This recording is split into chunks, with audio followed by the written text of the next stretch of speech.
بہت پیاس لگی ہے، جلدی سے پانی بھر کر لاؤ۔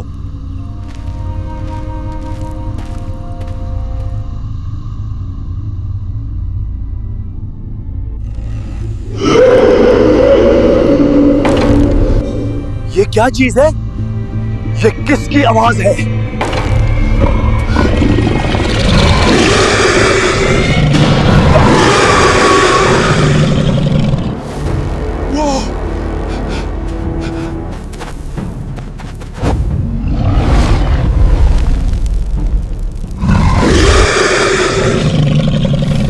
نادان انسانوں، جانتے نہیں یہاں آنا موت کو دعوت دینا ہے۔ یہ ہماری زمین ہے گا، اب موت کا مزہ چاکھو، تمہیں کوئی نہیں بچا سکتا۔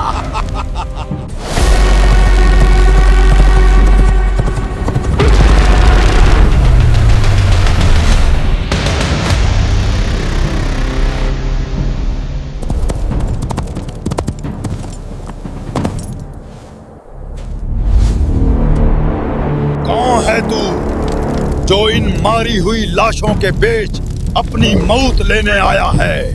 میں وہ ہوں جس کے قدموں کی آہٹ سن کر باطل کا کلیجہ پھٹ جاتا ہے۔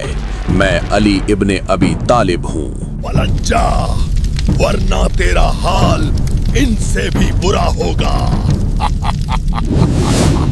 آج یہ زمین تمہارے ناپاک وجود سے پاک ہوگی۔ آؤ مقابلہ کریں۔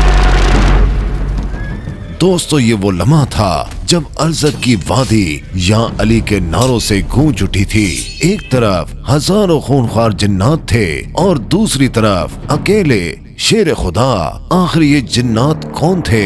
نبی کریم صلی اللہ علیہ وآلہ وسلم نے حضرت علی علیہ السلام کو ہی کیوں بھیجا اور کنویں کے اندر کیا ہوا؟ آئیے جانتے ہیں پوری کہانی۔ ناظرین گرامی، تاریخ اسلام میں حضرت امام علی علیہ السلام کی بہادری، طاقت اور شجاعت سے ہر کوئی واقف ہے۔ میدان جنگ ہو یا خیبر کا دروازہ، شیر خدا نے ہمیشہ ناممکن کو ممکن کر دکھایا۔ تاریخ میں مولا علی کی بہادری کے بے شمار واقعات ملتے ہیں، لیکن آج ہم جس واقعے کا ذکر کرنے جا رہے ہیں وہ شاید انسانی عقل سے پرے ہے۔ یہ جنگ زمین پر نہیں بلکہ زمین کے اندر لڑی گئی تھی۔ یہ مقابلہ انسانوں سے نہیں بلکہ جنات کے سردار اور اس کی خوفناک فوج سے تھا۔ آخر وہ کون سی جگہ تھی؟ علی علیہ السلام نے جنات کو کیسے شکست دی اور کربلا سے اس واقعے کا کیا تعلق ہے؟ آئیے جانتے ہیں۔ واقعہ کچھ یوں ہے کہ ایک مرتبہ اللہ کے پیارے نبی حضرت محمد صلی اللہ علیہ وآلہ وسلم ایک سخت جنگ سے واپس لوٹ رہے تھے۔ راستے میں لشکر اسلام کا گزر ایک اجار اور ویران بستی سے ہوا۔ اس جگہ کی ہواؤں میں ایک عجیب سا خوف تھا۔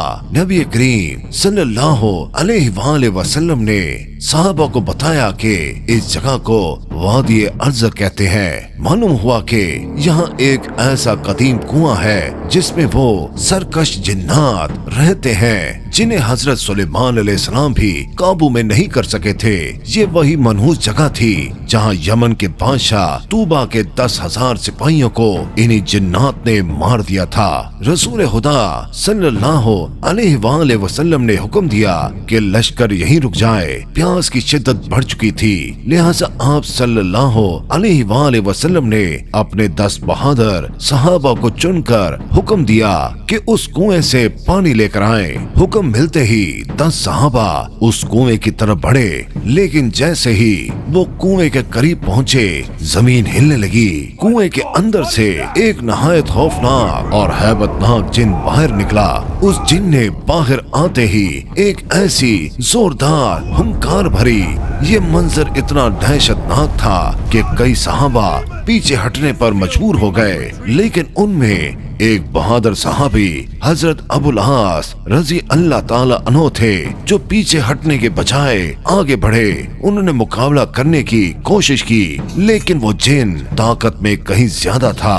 देखते ही देखते हजरत अबुल आस शहीद हो गए। इस सूरत हाल को देखते हुए हजरत जिब्राइल अलैहिस्सलाम नाजिल हुए और अल्लाह का पैगाम लेकर आए। उन्होंने फरमाया, ऐ अल्लाह के नबी, किसी और को भेजने की बजाय अलम अली इब्ने अबी तालिब को दीजिए। ये सुनकर हुजूर सल्लल्लाहु अलैहि वसल्लम ने मौला अली को तलब किया। अली अलैहिस्सलाम के चेहरे पर वही सुकून था जो हर जंग में होता है। नबी करीम सल्लल्लाहु अलैहि वसल्लम ने अली अलैहिस्सलाम को रवाना किया और हाथ उठाकर दुआ फरमाई, ऐ अल्लाह, हर बार की तरह इस बार भी अली को कामयाबी अता फरमा। शेर खुदा उस कुएं की तरफ रवाना हुए। जैसे ही आप वहां पहुंचे, वही खौफनाक जिन फिर बाहर निकला और गरजने लगा। उसने सोचा ये भी कोई आम सिपाही है, लेकिन इस बार सामने कोई आम इंसान नहीं था। हजरत अली अलैहिस्सलाम ने बुलंद आवाज में फरमाया, मैं अली इब्ने अबी तालिब हूँ, मेरा अमल जिन्नातों को काबू करना है। नाम सुनते ही उस जिन ने मौला अली पर एक जबरदस्त हमला किया, लेकिन आपने उसका वार रोका और अपनी जुल्फकार के एक ही वार से उस जिन के 2 टुकड़े कर दिए। उसके मरते ही कुएं से आग के गोले निकलने लगे, धुआं उठने लगा और खौफनाक चीखें गूंजने लगी। अजीब और गरीब चेहरे नमूदार होने लगे।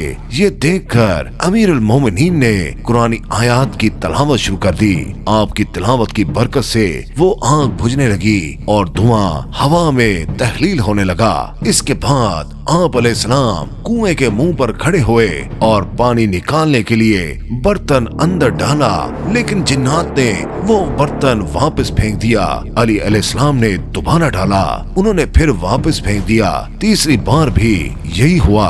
अब अली अलैहिस्सलाम ने कुएं के अंदर मुंह करके ललकारा, मैं मुकाबले के लिए तैयार हूँ, जो लड़ना चाहता है बाहर आए। एक और जिन निकला और कत्ल हुआ। जब वो बाहर नहीं आए तो शेर खुदा ने खुद उस अंधेरे कुएं में उतरने का फैसला किया। हजरत अली अलैहिस्सलाम ने सहाबा से फरमाया, मैं अंदर उतरता हूँ, तुम रस्सी को पकड़े रहना। आप अलैहिस्सलाम रस्सी के सहारे उस गहराई में उतर गए।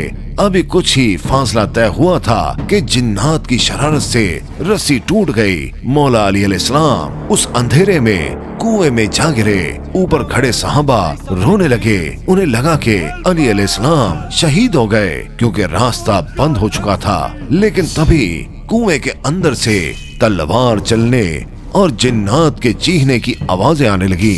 एक अकेला शेर हजारों जिन्नात पर भारी पड़ रहा था। कुछ ही देर बाद चीखें बदल गईं। अब वहाँ से रहम की पुकार आ रही थी, या अली हमें पनाह दो, या अली हमें बचा लो, हम तौबा करते हैं। मौला अली अलैहिस्सलाम ने फरमाया, अगर अपनी जान की अमान चाहते हो तो कलमा पढ़ो और मुसलमान हो जाओ। और फिर उस कुएं से ला इलाहा इल्लल्लाह की सदा बुलंद हुई। रवायतों के मुताबिक इस जंग में हजरत अली अलैहिस्सलाम ने 2 लाख जिन्नात को कत्ल किया और बाकी लश्कर को मुसलमान बनाया।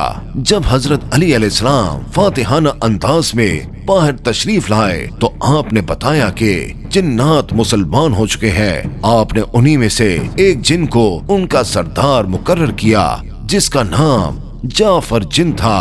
तारीख गवाह है कि ये वही जाफर जिन था जो सालों बाद मैदान करबला में भी नजर आया। जब इमाम हुसैन अलैहिस्सलाम ने सदा बुलंद की तो जाफर जिन अपने लश्कर के साथ करबला पहुंचा। उसने रोते हुए इमाम हुसैन अलैहिस्सलाम से अर्ज की, मौला हुक्म दे तो इन यजीदियों को अभी मिट्टी में मिला दें। मगर इमाम हुसैन अलैहिस्सलाम ने उसे रोका और फरमाया, नहीं जाफर, ये मेरी आजमाइश है, मैं गायब की मदद से जंग नहीं जीतना चाहता। तो दोस्तों, ये थी वो अजीमुल शान जंग जिसे बिरुल आलम कहा जाता है, जहां हैदर करार ने साबित किया कि ताकत तादाद में नहीं बल्कि ईमान और शुजात में होती है। अगर आपको मौला अली अलैहिस्सलाम की शान में ये वाकया पसंद आया हो तो कमेंट बॉक्स में या अली जरूर लिखें और इस वीडियो को जरूर शेयर करें। अब तक के लिए बस इतना ही। इंशाल्लाह अगली वीडियो में आपसे मिलते हैं। अल्लाह हाफिज।